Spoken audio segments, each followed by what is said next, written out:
Oui, professeur Val, par rapport à la rumeur qui circule ces derniers temps au Congo central, selon vous, l'assistante du gouverneur a mal fait de publier les vidéos ou bien elle s'est juste justifiée quoi par rapport à ça? Qu'est-ce que vous pouvez dire? C'est elle qui a diffusé la vidéo? Oui. Bah, vous me l'apprenez. Moi, je ne sais pas si c'est elle qui a diffusé la vidéo ou pas. Mais ce que moi je condamne, c'est le fait qu'on ait eu à diffuser une vidéo qui exhibait la nudité d'une haute autorité. Et ça ne passe pas. Comme je dis, ça brave nos mœurs. Comme je dis, ça détruit nos valeurs. Ça ne montre pas véritablement que nous sommes les descendants du peuple Congo, que nous appartenons à un grand royaume qui a fait son temps et qui nous a légué des valeurs qui sont légendaires et reconnues par tous. Et là, franchement, nous venons de pécher contre Dieu, contre les ancêtres. Et nous avons des enfants qui suivent des vidéos par-ci par-là. Quel exemple on donne par rapport à ça? On ne pouvait pas véritablement contenir ce genre d'informations et qui plus est une information qui concerne un exécutif provincial. Oui. Donc là, c'est vraiment écœurant, ça fait mal.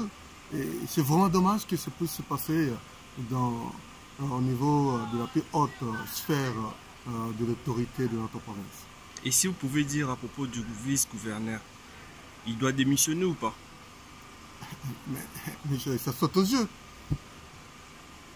Ça saute aux yeux. Et je crois que pour sa propre personnalité, pour sa propre notoriété, pour véritablement montrer que c'est un homme d'État et qu'il respecte son peuple, il respecte la province, et la foi en Dieu, il doit démissionner. C'est pas normal. C'est pas normal. Donc vous affirmez vraiment qu'il doit démissionner? Et non, mais il doit cesser ses fonctions. Ce n'est même pas à réfléchir, ce n'est pas à négocier. Il doit juste... Mais qu'est-ce qu'il est allé faire là-bas? Hein? Qu'est-ce qu'il est allé faire là-bas? Mais d'après quelques témoins, la dame est en liaison avec le vice-gouverneur. Est en liaison avec ce gouverneur, les liaisons, il y en a. Ce n'est pas encouragé. Mais il faut savoir gérer ses capacités de non-respect des engagements conjugaux. Si on est homme et qu'on a juré fidélité devant sa femme, devant Dieu et les ancêtres, il faut savoir respecter ses engagements. Dans le cas où on ne sait pas respecter ses engagements, donc on entre dans la capacité de construire le non-respect des engagements, dans ce cas-là, il faudra savoir le gérer. Et là, il n'a pas été à la hauteur de gérer son non-respect des engagements conjugaux. Et donc là, il vient de trahir autant sa femme, ses enfants, Dieu et tout le peuple. Ça ne peut pas se faire au niveau de la haute autorité de notre province. On ne peut pas accepter. Si vous n'arrivez pas à gérer, à respecter vos engagements, comment respecterez-vous les engagements tenus vis-à-vis du peuple ou promis au peuple? Ça pose un problème, Peuple News. Nous avons vu ça, ce n'est pas un fait nouveau. On a fait un drame au Congo central, on comprend parce que c'est lié à nos valeurs. Mais ce n'est pas un fait nouveau. Nous avons vu des ministres ici être limogés ou démissionner d'eux-mêmes, ici au niveau de Kinshasa, au niveau central. On a vu ça. Et donc, pour ce genre de cas, le vice-gouverneur, entre nous soit dit, il ne pouvait même pas faire 48 heures, il devait déjà partir, c'est pas normal. Parce que là, c'est toute une nudité qui a été exhibée au niveau de la presse. Oui, prof. Quelques jeunes sont descendus dans la rue ce matin, juste pour demander la démission du gouverneur par rapport à cette histoire. Vous pouvez dire quelque chose sur ça? Je ne comprends pas que le gouverneur de la province démissionne parce qu'on a attrapé en flagrant délit d'adducteur son vice-gouverneur. Yeah. C'est exact. Comment vous expliquez ça, vous? C'est le gouverneur qu'on a attrapé en flagrant délit? C'est l'assistante du gouverneur. D'après les jeunes, l'assistante du gouverneur qui fait partie de ces coups. Donc, c'est le gouverneur qui fait partie de ces coups. Attendez, vous aussi les journalistes, vous avez pour rôle d'éduquer la masse. Okay. Il ne faudra pas que les politiciens nous embrigadent, nous coincent dans des manipulations politiques inutiles. Hein, qu'on se mette d'accord. Coup ou pas coup? S'il y a coup, la justice n'a qu'à élucider par les enquêtes cette question-là des coups, de guet-en-pince. D'accord? Ça, on laisse à la justice. Parce que comme il n'y a pas clarté par rapport à ça, comme il n'y a pas clarté d'une existence quelconque d'un coup, on laisse faire la justice faire son travail. Ok?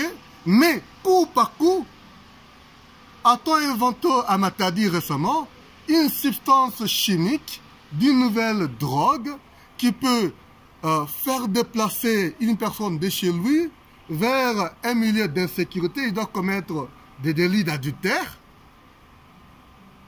plutôt d'endormir la personne. Si vous avez une réponse par rapport à ça, là je vous comprends.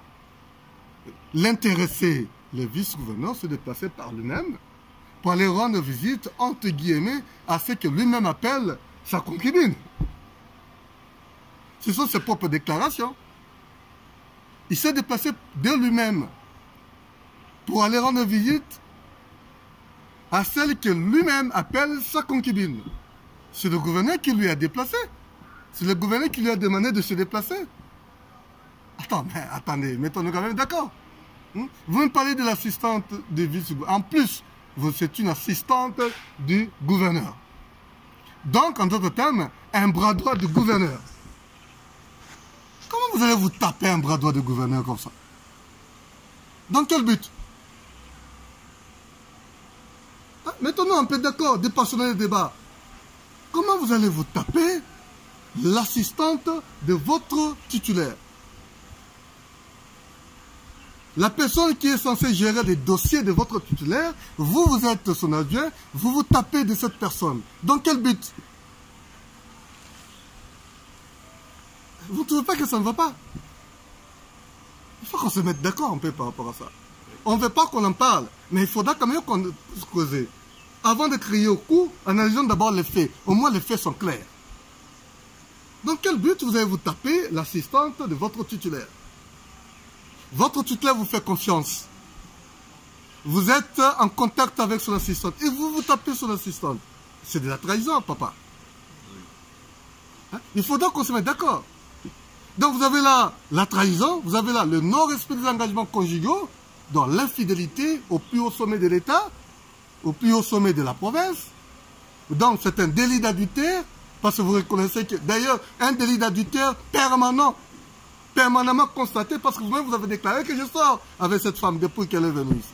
Et la femme dit que je suis là depuis un mois en plus. Mettons-nous d'accord par rapport à ça. En quoi ça concerne le gouverneur? Si le gouverneur est dans le coup, il faudra que la justice clarifie ce dossier et même le gouverneur va tomber sur le coup de la légalité. C'est tout à fait normal. Mais dans les cas d'espèce, avant qu'on en arrive là, il y a des faits.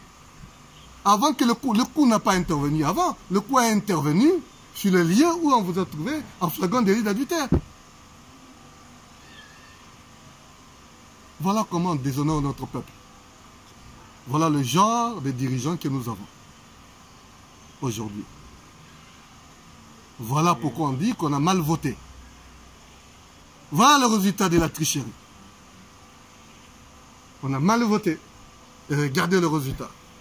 Revenons lors des événements précédents. Et d'ailleurs, regardez, on vient arrêter un vice-gouverneur. Regarde encore une autre base. C'est comme ça qu'on arrête un vice-gouverneur. C'est ça. Mais quand même, ayant quand même des services de sécurité dignes de ce nom dans ce pays, comment allez-vous nous défendre? C'est comme ça qu'on arrête un vice-gouverneur. Vous devez prendre plus de 45 minutes pour filmer un vice-gouverneur nu. Et vous venez là sans mandat pour arrêter un vice-gouverneur, une plus haute autorité de la province. De cette manière-là. Non mais qu'est-ce que c'est? Non mais qu'est-ce qui se passe finalement dans notre pays là? Ça, c'est nous manquons de respect. On n'a plus aucune valeur au niveau international à cause de ce genre de bavure. C'est de cette manière-là. Vous êtes en train de filmer un vice-gouverneur nu, un vice-gouverneur qui est en train de crier, de pleurer. Et vous êtes bien content de le filmer et de prendre ces images et les diffuser immédiatement.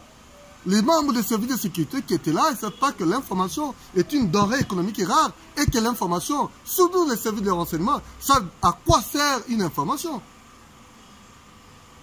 Et sans mandat, vous venez élire le vice-gouverneur comme ça, il est encore vice-gouverneur, on vient l'arrêter et il se laisse faire aussi facilement comme ça. Voilà encore un autre type qui nous montre véritablement qu'il manque de personnalité. Et un monsieur comme ça, vous avez dit c'est lui qui doit nous diriger. Arrêtez avec ça, il doit démissionner.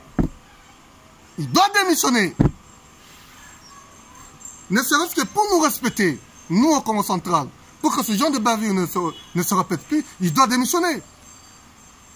Qui est pris, qui croit prendre, c'est ça en d'autres termes. D'accord? Il est tombé dans son propre piège. Il aurait dû rester chez lui. Qu'est-ce qu'il est allé faire là-bas?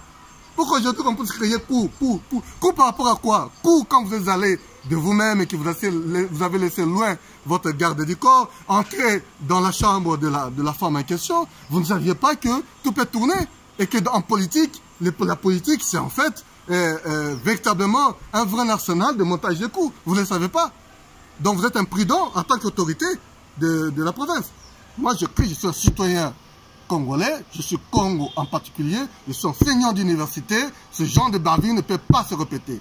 Si le vice-gouverneur a véritablement subi un coup, la justice va élucider les coups. Mais par rapport aux faits qui ont été diffusés, il doit démissionner. Il doit démissionner parce qu'il n'est pas à la hauteur justement de gérer notre province.